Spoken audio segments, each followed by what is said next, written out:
How I see it is that the main part of Game Camp is to actually show kids the possibilities, what is out there. It's not only that what people are saying, but also what the software is out there, hardware, advances, all the latest news and what's happening. So they get to see everything. It's a great chance for people to say, wow, they took the time to come out and talk to us and explain things to us that nobody else did. We're going to remember them. And as strange as that sounds, that will stick with kids and word of mouth is a powerful thing, absolutely powerful thing.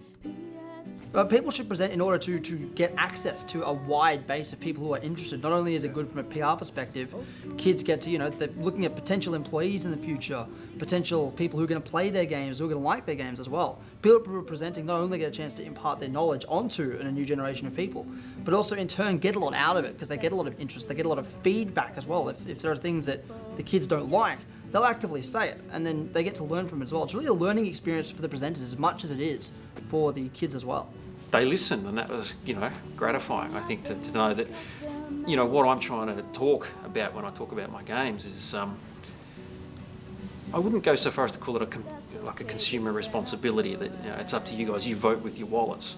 But let me just give you an insight into how we're going to approach games. It's not the best way, it's just our way, and if you like it, that's great, and if not, tell us and we might go, that's the idea we've been waiting for, thanks for telling us. I think the best part about presenting at Games Camp is really just getting such great feedback from the enthusiasm of, kind of that next generation. It's really, really important to kind of really understand that the work you do does have a big impact. Any of the statistics will show that, in fact, the average gamers these days are, professionals who are between sort of, their 20s and their 30s, and in a lot of cases in quite substantial positions, professional positions with substantial incomes.